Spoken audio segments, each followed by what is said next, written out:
in going along. One is the aspect of what we normally call first responders and the belief that people have in addressing terrorism. What's the role of first responders going to be? The second is in terms of we often spend a lot of time, effort, and energy in educating people, in making them more aware. And I want to share with you why that is another myth and another fallacy, especially when we are dealing with situations of life and death. And I have, of course, General Saha, just to put things in context, has been a personal mentor of mine. We've served together, by the way, together in Angola. He was a UN peacekeeper in the same location where we have served together, and we have many adventures there. He will testify that when a push comes to a shove, it is basically the muscle memory that acts, and awareness actually doesn't help. And I'll show you that, and I'll show you some examples of how we can overcome that fallacy. And the third term I want to talk to you about is a term called de-risking, which is how do you de-escalate the risk well before it begins. My belief has always been, and we've got former bureaucrats here, and I served for about 5 years in MHA, my belief has been that MHA and MOD are basically handling the failures of every other ministry. If every other ministry did their job properly, then MHA and MOD may still come into play, but MHA definitely should not come into play. In many ways, if we started adopting that philosophy, how do we reduce the risk before it explodes? I think we would be a much safer country from many of these challenges that I'll talk to you about. So let me first discuss this aspect of first responders. You recognize these buildings? World Trade Center. So this, sorry? X building, yeah. Though this building, the photograph this has been taken was in 1993 on the day of the first World Trade Center bombing. Many of you may not know that the World Trade Center in the US was first bombed in 1993.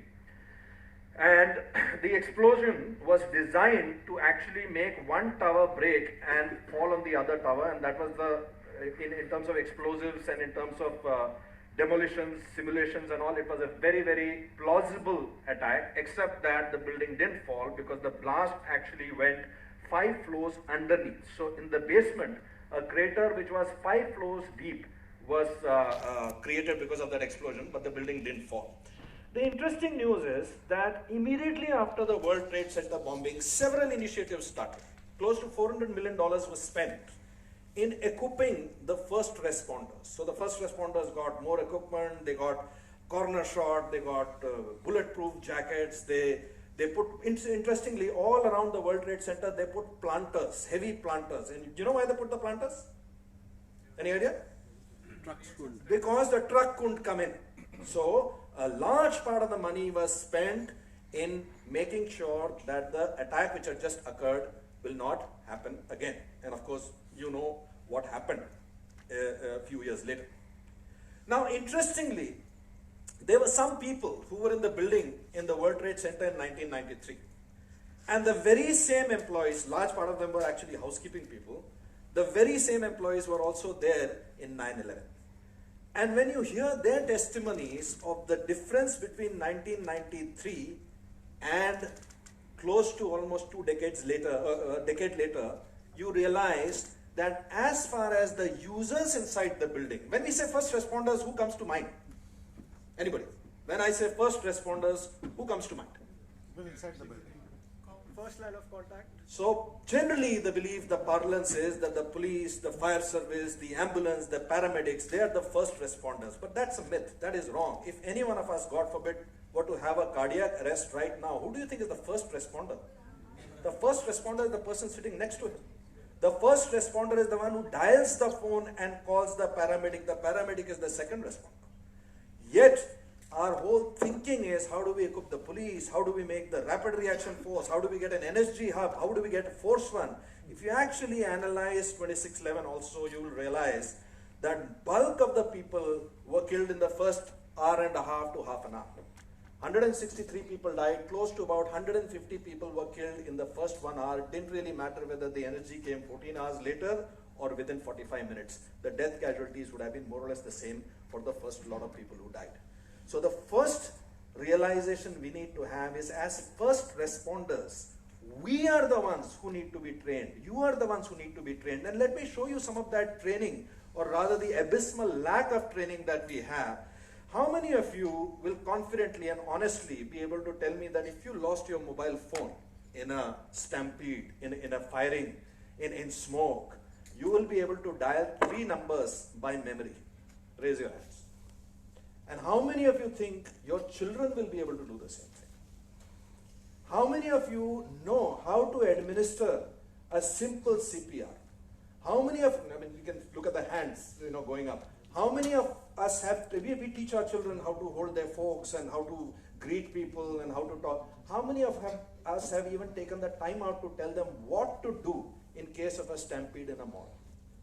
More people die in a stampede in a mall rather than the shooting or the bombing or the panic that happens. So I think the first myth that we need to get in our heads, that this whole belief that somehow we'll outsource our counter-terror approach to a few people in black uniforms who are floating around, it's a big fallacy, because the first responder, by the time he responds, is post factum. The difference between who will live and who will die is how well we have trained ourselves, how well we have made aware. How many of you would have taken part in some sort of a corporate training on fire drill, right? So many hands are raised here because we go through this ritual which happens once in a while, and there will be some people who understand the way the human brain works. And Deepak Rao is sitting here right in front, and many others who have some experience. You would know that the moment you are in a panic state and your heartbeat starts going up and crosses 100, 120, all thinking faculty starts to diminish. Once it crosses about 140, you are incapable of thinking or doing anything. Nothing can be done in that state of panic. A human brain will cease. It will just, lock down. That's it. So all these drills that we have been doing, in which we are, so okay, fine, today is drill, 12:50, okay, fine, let's go down, we'll also have lunch. That drill is completely meaningless. It is just a checklist that you have got in your form, thinking you are safe, thinking you are trained, but actually you are very, very ill-equipped and ill-prepared to handle any real crisis. This is a narrative which emerged from all the survivors of 1993 bombing, who also survived the 2000 bombing. Each one of them, their testimony was, we did not know what to do.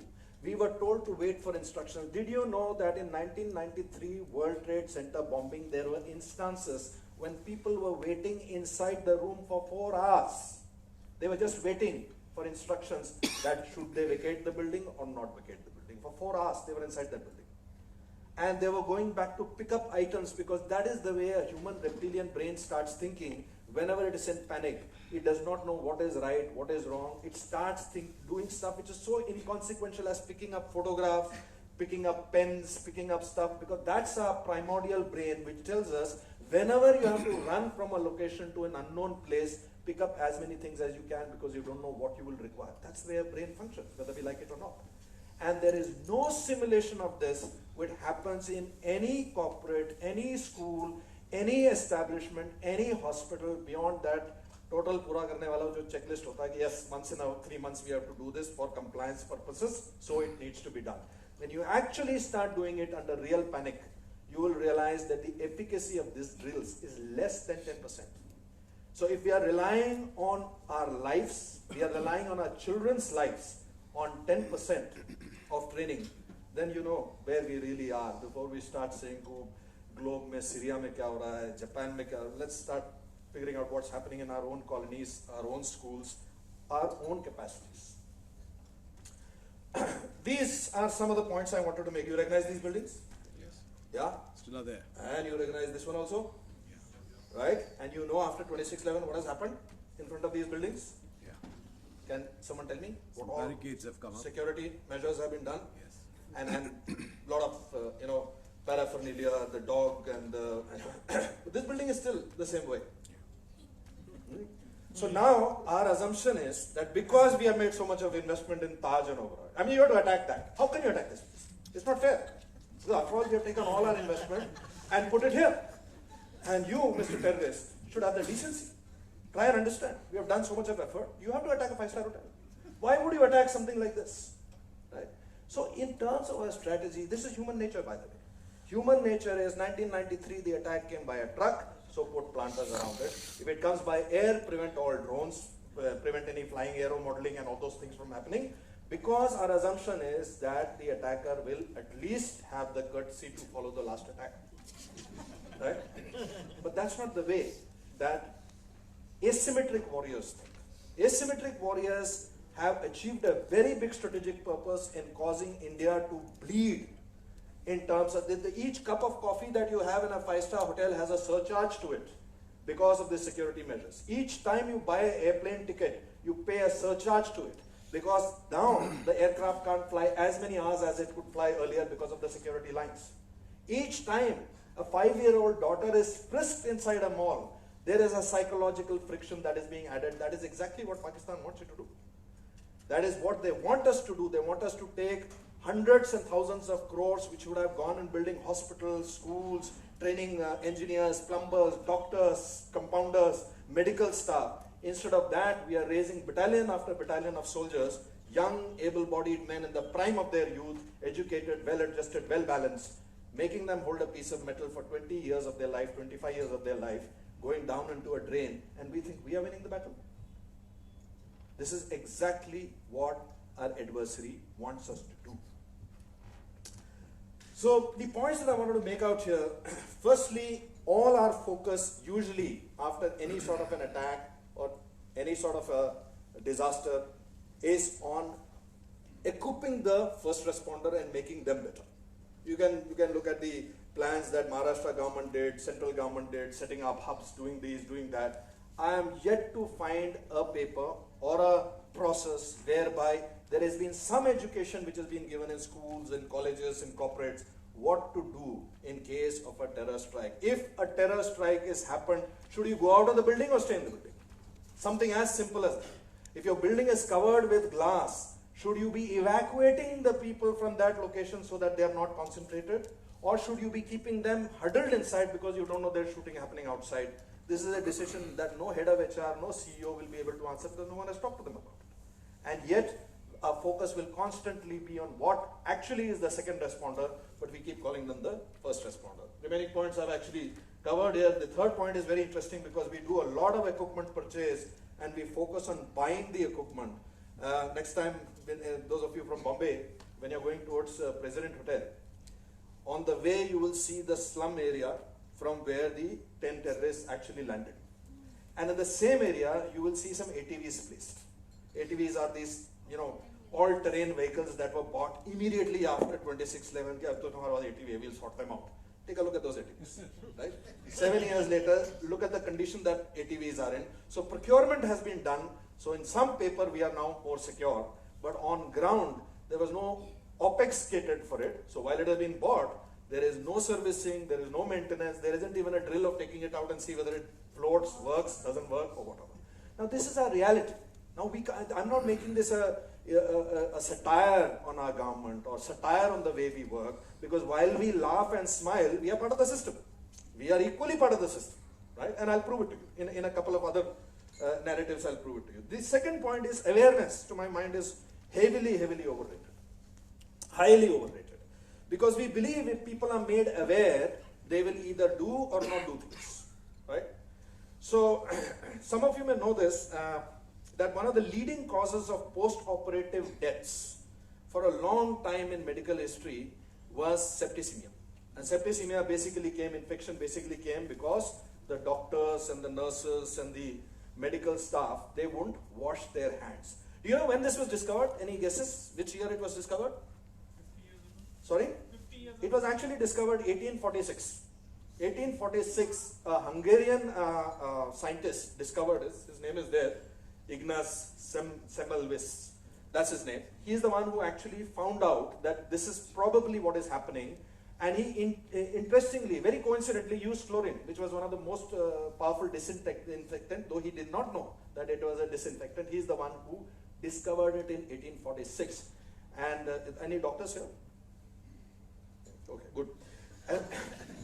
Because if you speak to anybody in a hospital, they will tell you that the biggest defaulters of not washing their hands, even till date, are doctors.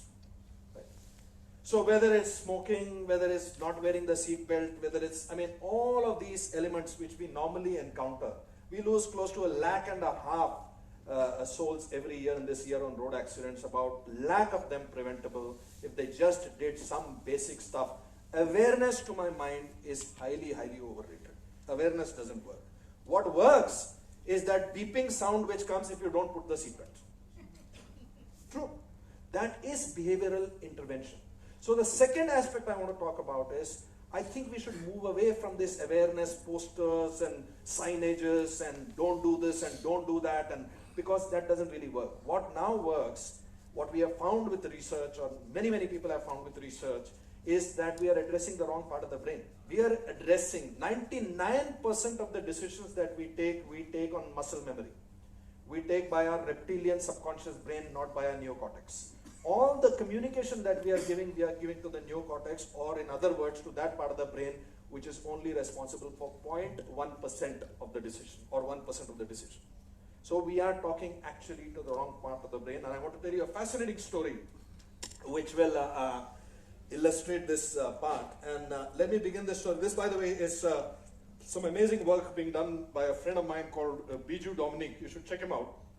He has a company called Final Mile, and I think it's a worthwhile initiative to, I mean, your time will be well spent in researching what he does. This, by the way, is the leading cause of death in Bombay on a daily basis. You're aware of this, right? Most of you are aware. What is that? We lose close to 10 people every day in just railway crossings, right? And when Biju started working on this project, awareness doesn't matter, because all over the place is written crossing, either train aa raha hai, don't cross, danger, danger, wife is waiting for you at home, children are, all that, awareness has been done. And yet, people will continue crossing. Now, interestingly, when he spoke to the motorman, the person who drives the train, you know what the train driver said? The train driver said is that these people are committing suicide. That's why they come in front of the train, and despite my blowing the horn again and again and again, they don't move. They just keep standing there. They want to commit suicide. But what Biju's team did is that they went and actually went to the morgue, they looked at the corpses, and they discovered that a guy who's going to commit suicide is not going to buy half a bottle to go home, or he won't buy flowers, won't buy vegetables. So clearly there is something going wrong. And there was an interesting aspect that he discovered. That interesting aspect was, wherever there are unmanned crossings, hear this carefully, wherever there are unmanned crossings which are covered by foliage, where you can't see the train coming, the casualty is zero. Nobody dies there. Now he discovered what was the true reason. Why was this happening? Why it was happening is, again, a reptilian brain. A reptilian brain has evolved over a period of time, and we know how to hunt a deer. So if a deer is moving like this, we'll throw the spear where the deer is going to be, not where the deer is right now. That calculation is possible in our head, and a reptilian brain can do that. A reptilian brain cannot deal with a large object moving fast, because that has not happened in the evolution. In the evolution, it has never happened that a massive mammoth or a dinosaur has moved fast, and therefore when the person looks at the train and has a sense, yes, the train is far away, and he starts walking, or she starts walking, again, it's not gender biased, women die too under trains. When this train is rushing towards them, the first glance they see the train is far away. As they start crossing, the second glance when they see, they are shocked that the train has come so close, and that shock introduces the fear, flight, freeze response. And when he freezes is what the motorman is looking and saying, the guy is not moving. He is not moving. Now, if you try to increase awareness here, it doesn't work. Because awareness is still talking to the conscious part of the brain, not the subconscious. But when you do an intervention like this, it works.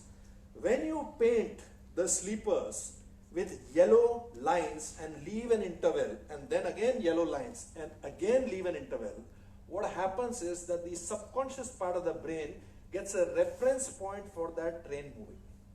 And with that reference point, the brain is able to make that decision, let's not cross, this thing is moving too fast. So the second point I want to introduce to you is that we have been talking to the wrong part of the brain. We have been talking about awareness, whereas 90% of the decisions which are taken by us in a life or death situation are not taken by the aware part of the brain, they are taken by the subconscious part of the brain. So all of you who in factories and manufacturing places have put up those posters, safety, 700 days without an accident, watch this poster, wear a helmet and all, is actually waste of paint, space and effort. because it's really not contributing anything to making the place safer. Are you with me so far? Yeah. The last point on this particular, sticking to this story, is it was also discovered that when you put pictures, and you put pictures which are put in sequence of 3, that is 1, 2, and 3 times repetition, those pictures have a much greater impact in the reptilian brain. So I'm going to share a picture with you which is actually used in this experiment. We are using, or rather Biju's team is using this in an experiment. This is the face of a person who's just going to be killed by the train. This is an actual photograph. And this actual photograph is placed in the station here. There you can see. And the effect of this is far bigger than putting all those posters and giving gyan about the speed of the train and the who's waiting for you at home and all of that. This has a far greater impact because this visual is something that the reptilian brain records and marks as a danger sign and says that if you do this, this can result in your death. Last part I want to talk to you about is de-risking. And again, I want to use this picture to illustrate the point that I think you made before about how our country is becoming urbanized. So we all know that when a city becomes more urban, crime increases. Why does that happen? Opportunity. Opportunity is one. The opportunity existed earlier also.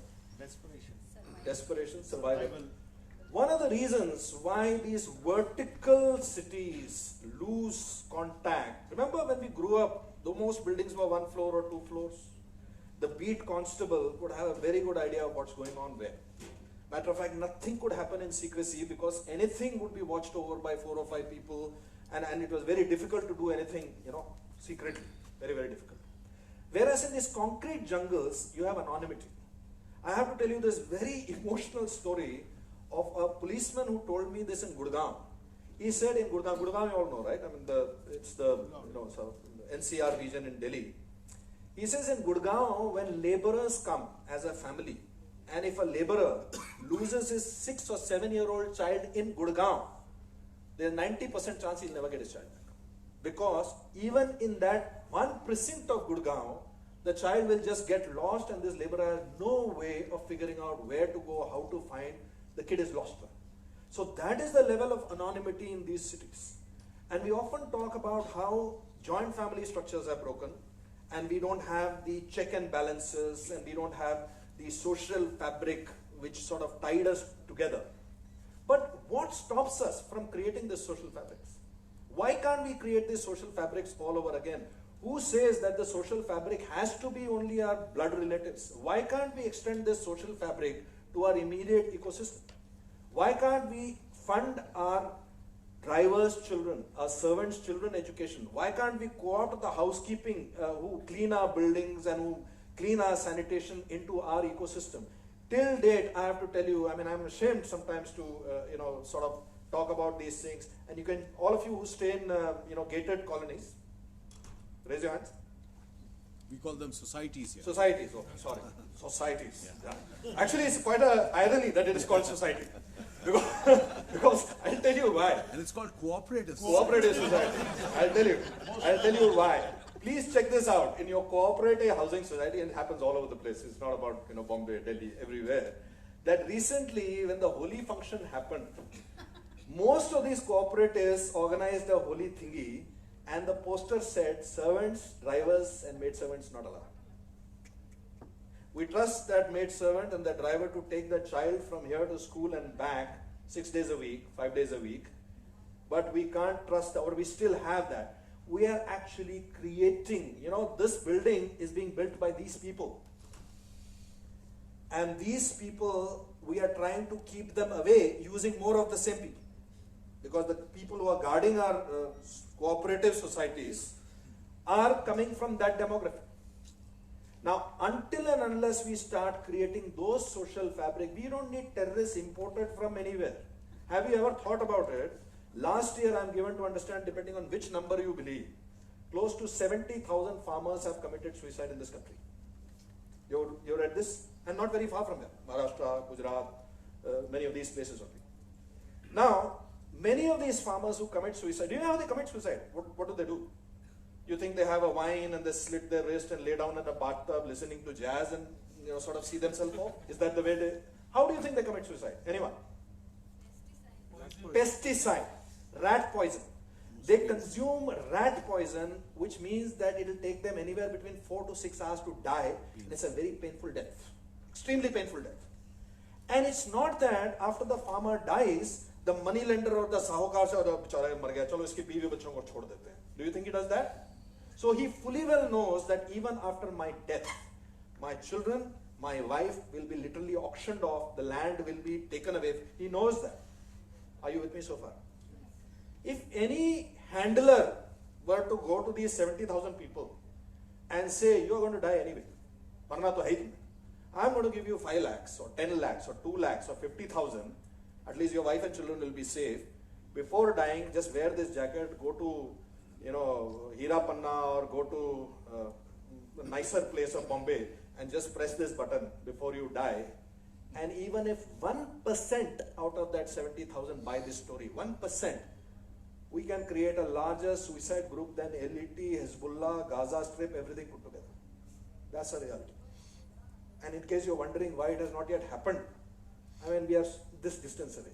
We are already seeing the angst of youngsters. We are seeing, I mean, I'll give you some statistics which will probably, it will shock you, that there are 30% of the young of India, which are between the age group of 15 to 35. I mean, that's 15 to actually 29, not even 35. 15 to 29, 30% who are neither in school, nor have a vocational training, nor have a job.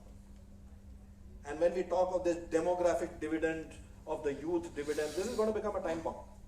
Because very, very clearly, you cannot continue generation after, the equity principle cannot exist. That is a fact of life. Because if you actually do the math in the back of an envelope and say that every family in India should have one AC, one automobile and one fridge. Forget the AC also. One fridge and one automobile, the ozone layer will evaporate. It is not possible. The Earth planet does not support 7 billion people living in simple equity. It's not going to happen. So we are actually chasing a pipe dream, where on one side we have this huge, growth and the stories about how India is shining and this is happening and that is happening and all of that. These laborers' life is not getting changed at all. Nothing is happening there. They are still in the same place.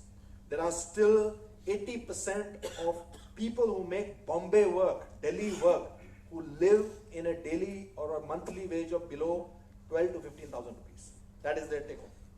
Below 10,000 rupees. Many of them below 10,000. Many of the people listening to what we are talking about here are in that band. But their aspirations are not the same. Their aspirations are equal to what we aspire for our kids.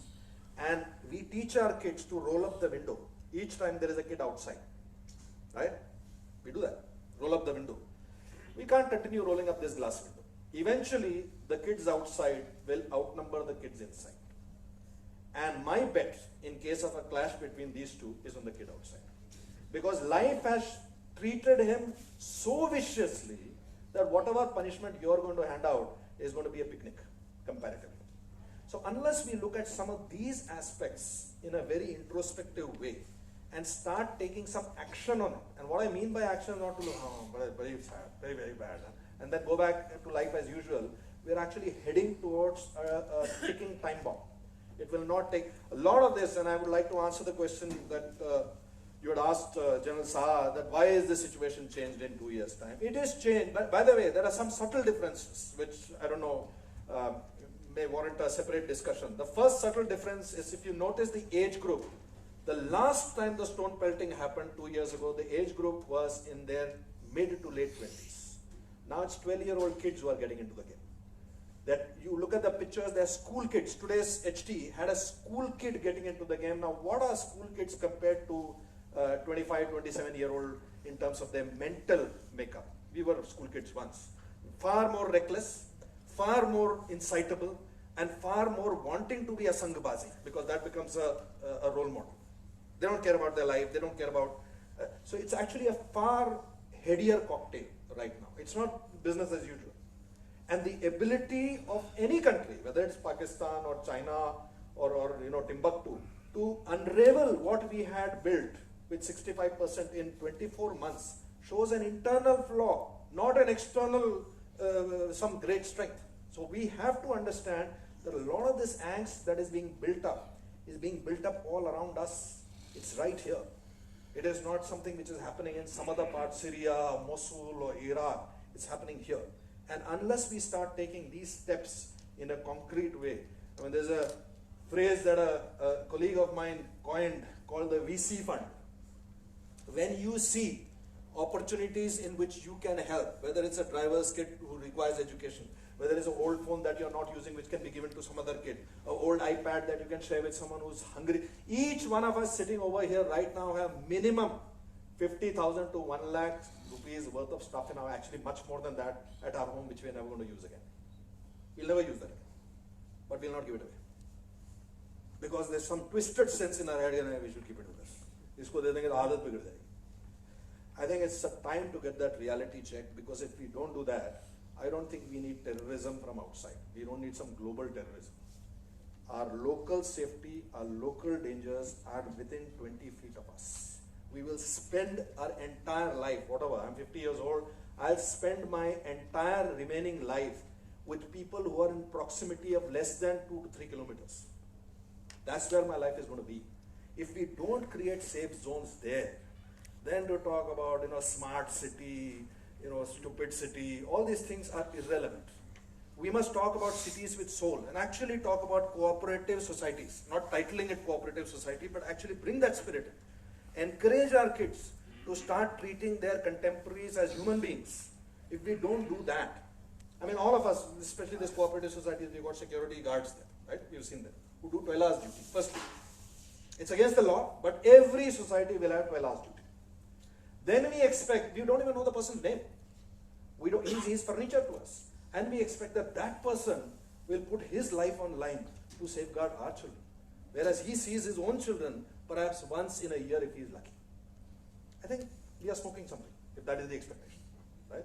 So the brief, I mean, of course, Rajeshwar had told me that we have to talk about, he said the global terrorism, but he also added what are the biggest risks that I see. And I don't think a bigger risk is coming from outside. A bigger risk is actually inside. And the adversaries know that very well. That is why the adversaries are using our own weight to fall over ourselves.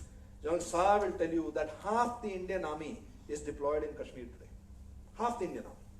Now, if we buy the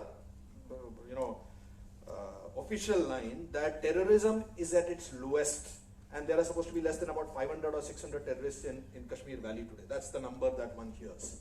If 500 terrorists can lock down half the Indian army, which, by the way, to put it in context, is 3 times the size of the standing British army, then I'm wondering who's winning. Who's the person winning? I mean, we can say we killed Burhan Wani, we killed this guy, we killed that guy, but who is actually winning the strategic battle? Now, until and unless every citizen start recognizing that the lowest pyramid or lowest layer of the Maslow's pyramid after food and fornication is security, and start focusing on it and bringing it to the top of the agenda, we will constantly have this whining that, oh, ye theek nahi kar raha, politicians should do it, these guys should do it, that you can't outsource your security. You can't assign 1.2 million soldiers can't be assigned the task of safeguarding the sanctity, security and patriotism of 1.2 billion souls. It cannot happen. It has not happened in any country in the world except here. Now, unless we start doing something about it, expecting that this kab solve hoga ye problem. When will Pakistan shut down? Why should Pakistan shut down? Why should China shut down? What do they owe us to shut down? Unless we take the steps at our level, starting from our own spheres of influence, expecting that someone else, something else, Donald Trump, Putin, someone else will come and solve the problem, we truly are, to my mind, sometimes I wonder, living in some sort of a la-la land. And if I know what you're smoking, I'll also smoke some of that so that I'll have a peaceful night. Because as of now, I constantly keep worrying about the threat that is right next to us. Because one more thing I'll tell you, many people, these agendas and all, they tell me, oh yeah, but I'm interested in art and I'm interested in, there's a saying which says that you may not be interested in terrorism, but terrorism is interested in you.